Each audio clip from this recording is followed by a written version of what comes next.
From above, I watched the dawn spread gently across the city. It painted the tiled roofs in shades of gold, wrapped the rivers in mist, and made the distant hills shimmer like a dream. The people below believed it was simply another day, and in a way it was. They had learned to live alongside the hum of war, to greet each sunrise as both a gift and a gamble. I saw Aiko, a girl no older than 12, chasing her little brother Ren along the narrow street. She laughed when he slipped on the stones, then helped him up, brushing dust from his knees. The ribbon in her hair, red, bright, alive, caught the morning light like a spark. She didn't know that by noon that same sky would burn with another kind of fire. In a small wooden house near the edge of the market, Daichi prepared for work. His bicycle leaned against the wall, its frame worn but cared for. He checked the chain, his hands steady despite the distant rumble of planes that had long ceased to frighten him. His wife packed his lunch quietly, her eyes tired but kind. She believed the war would end soon. They all did. And in a garden not far away, Emiko, an old woman with silver hair and trembling hands,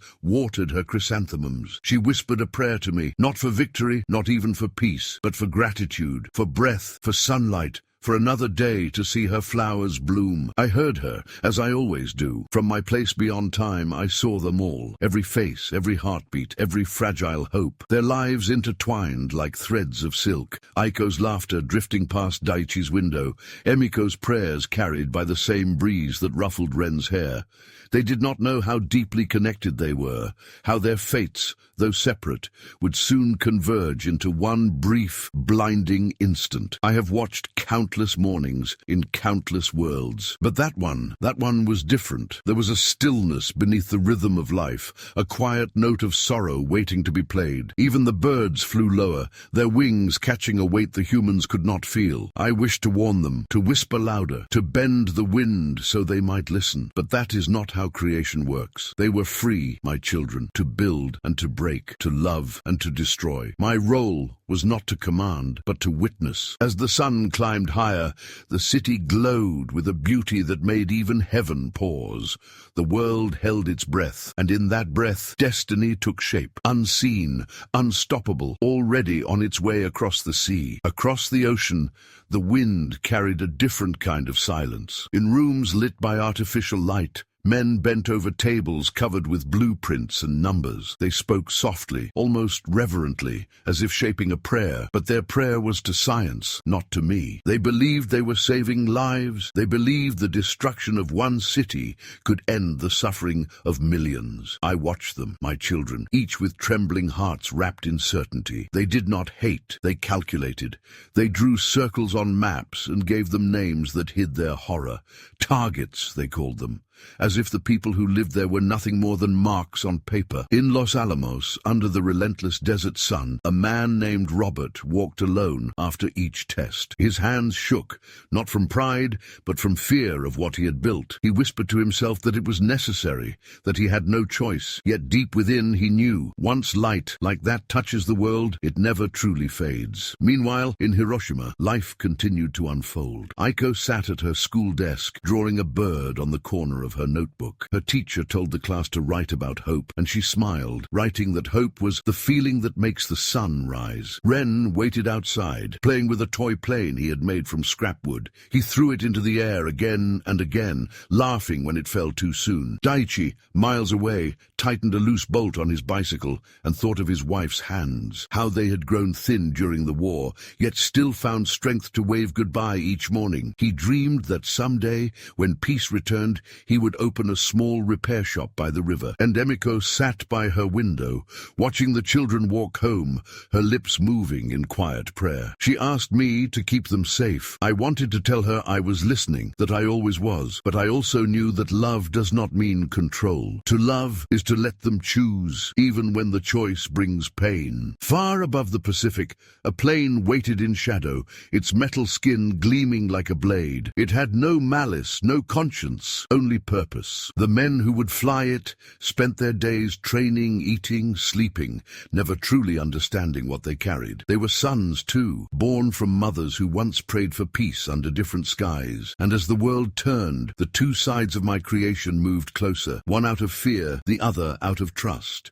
The desert wind met the ocean breeze somewhere beyond human sight, and I felt the pull of destiny tighten. The morning light that had once seemed eternal in Hiroshima was now part of a storm, gathering beyond the horizon, unseen but inevitable. Beyond the deserts of New Mexico, the earth trembled beneath a light not born of heaven. I saw it before it happened, a spark drawn from the core of creation, twisted by hands that believed themselves wise enough to control it. They gathered in silence as the countdown began. Their faces were pale with awe, fear, and something they would later call triumph. When the sky burst open, the world became two colors, white and shadow. For a moment, the wind forgot how to move.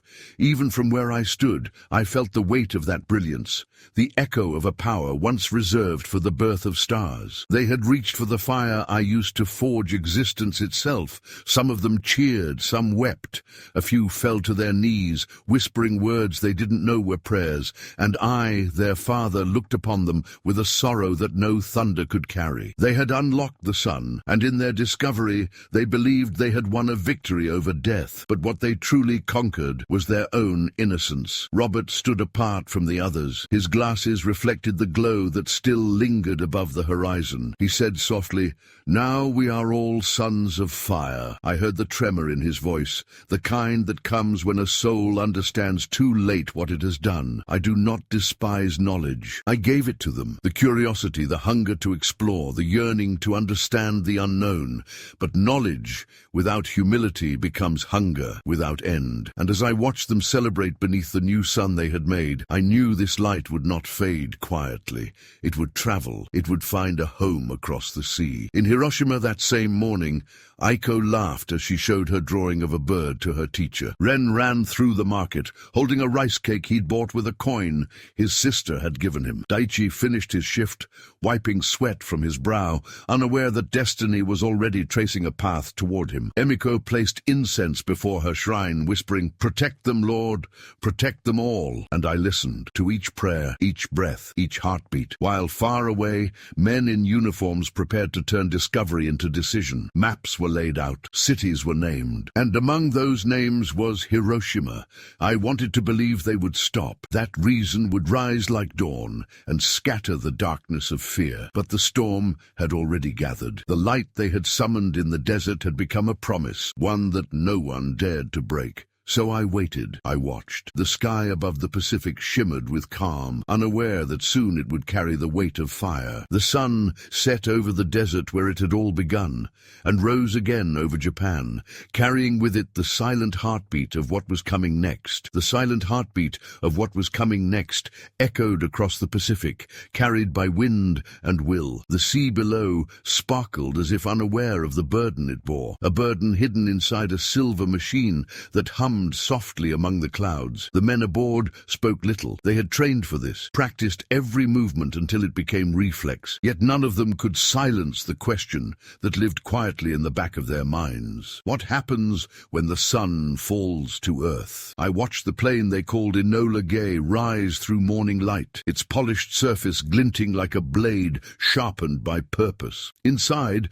one of the men carried a photograph of his family, his daughter smiling in a garden not so different from Emiko's. He looked at it once, then folded it into his pocket, as if hiding it could hide his doubt. Below, Hiroshima awakened in the warmth of a flawless day. The river glistened, bicycles rattled across bridges, markets buzzed with laughter and bargaining. Aiko and Ren walked together, their mother calling after them to be careful crossing the street. Daichi pedaled past them, his mind already on the day's work. Emiko hung fresh prayer tags at her shrine, her hands steady despite her years. Everything was ordinary, perfectly, painfully ordinary. From where I stood, I could see the contrast, the innocence of motion below, the inevitability gliding silently above. Time, for me, is not linear, yet in that moment I wished I could slow it, just for one heartbeat more, just long enough for them to look up and see the truth hidden in the sky. The pilots checked their instruments.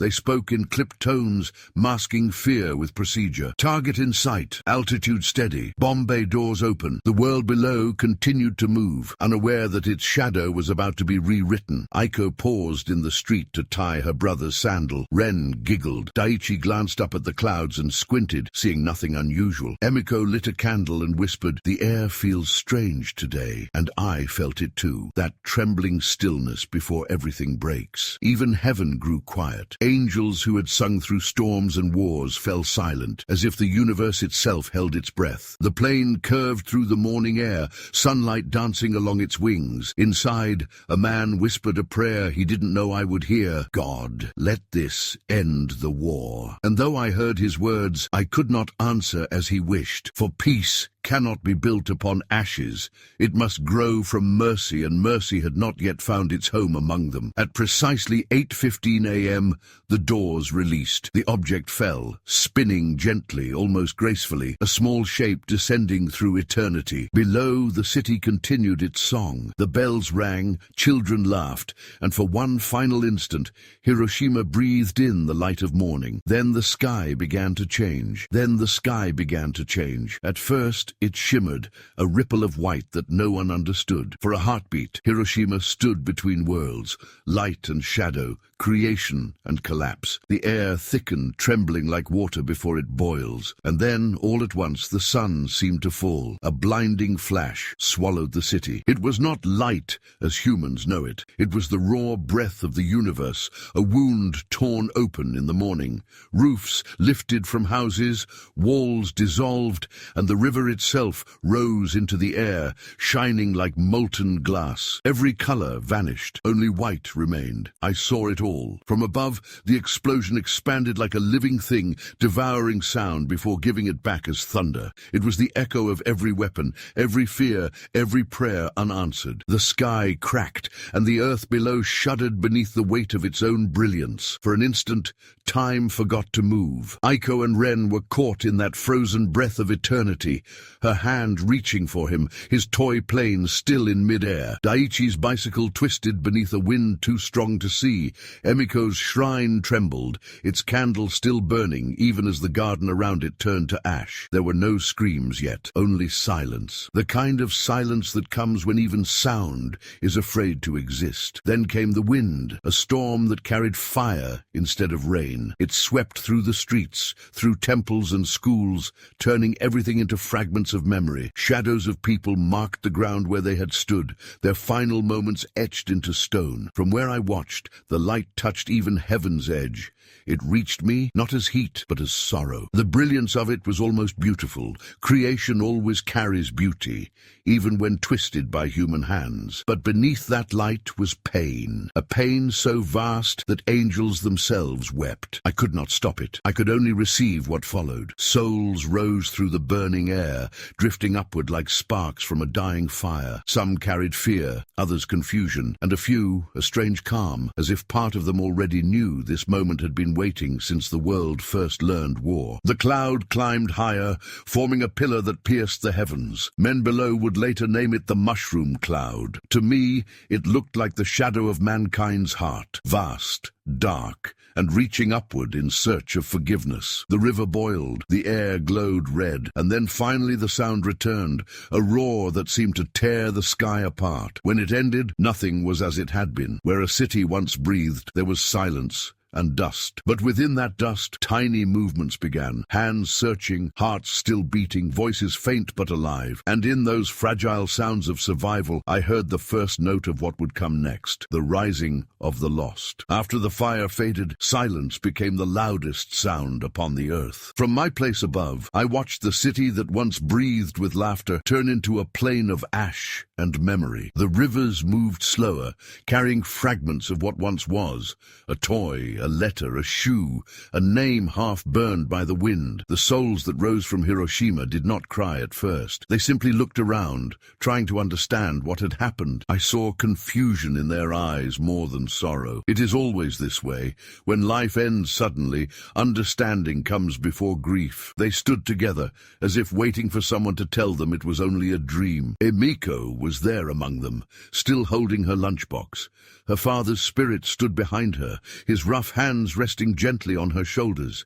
They could not speak, yet they understood each other completely. I felt their silence reach me, and in that stillness I whispered, not in words, but in presence, "You are not lost, you are seen." Below them, survivors wandered through the smoke like shadows of themselves. They searched for water, for faces they once knew, for meaning. One woman found a child alive under a broken wall. Her own skin burned, yet she carried the child as if he were her last reason to exist. In every act of mercy that followed, I saw a faint reflection of my own heart. The sky that day refused to clear. Even the sun seemed ashamed of what it had witnessed. The clouds hung low, heavy with sorrow, but within that sorrow, something began to move. Soft, almost invisible, compassion. The wounded shared what little they had. Strangers held each other without question. The same humanity that had created such destruction began, timidly, to heal itself. In the heavens, I felt the weight of their pain, the ache of their disbelief. Angels do not weep, but I did, for I saw what they had become and what they still could be. Destruction had not erased love. It had exposed it, the kind that does not depend on comfort or safety, but blooms in the dust of loss. The wind carried the ashes far, across oceans and borders, into the dreams of men who had not seen the light fall. Some awoke trembling, not knowing why. Others wrote prayers, others built monuments, but few understood that remembrance is not about guilt. It is about learning to hold pain without letting it turn into hate. And so I watched them, my children beneath a silent sky, rebuilding with trembling hands. Their hearts were scarred, yes, but still beating, still capable of tenderness, still mine. The silence that followed Hiroshima was not an ending. It was a question, one that still echoes whenever power tempts the human soul again. What will you do with what you've learned? Time began to move again, slow and uncertain, as if the earth itself hesitated to turn after what it had seen. From above, I watched the city of ashes transform into a landscape of ghosts and beginnings. The air no longer screamed, it whispered, and beneath those whispers, my children began to rise once more. Ren had survived. His hands trembled as he gathered what little remained of the hospital. His once clean coat was torn, his face marked by burns, but his heart still beat with purpose. Around him the wounded called out in voices cracked by smoke and fear. He moved from one to another, his own pain forgotten. Each life he touched became a prayer he did not know he was saying. Aiko found him 2 days later. Her hair was singed, her eyes hollow, but her will unbroken. She carried a tin of bandages and what little medicine she could find. When their eyes met, they did not speak. Words had lost meaning in a world that had fallen silent, but their silence was enough. It said, "We are still here." They worked side by side among the ruins, tending to strangers, to friends, to children who had lost everyone. When night came, they shared what remained of a rice ball and watched the horizon burn faintly red. Neither asked why they were spared. Both knew the answer was not theirs to hold. They lived because someone had to remember. I watched them with a quiet ache only eternity understands. Among billions of souls, these two, broken yet breathing, became symbols of what humanity could still be. Not perfect, not pure, but willing to love even when love seemed impossible. Years passed, and the seasons returned to the scarred earth. Ren grew older, his hands slower, his eyes softer. He and Aiko built a small clinic where the hospital once stood. Children played in its courtyard, unaware that the soil beneath their feet carried the ashes of 1,000 stories. The world moved forward, but the memory of that morning clung to every petal of the cherry trees that dared to bloom again. When Ren's time finally came, Aiko held his hand and whispered the same words she had once spoken through tears and smoke. "We are still here." And he smiled, for he understood they were. Through her, through the lives they healed, through the city that refused to die. From my place above, I saw it all, the enduring tenderness that outlasted even fire. The longest shadow of Hiroshima was not cast by the bomb, but by the hearts that refused to let its light be the final one.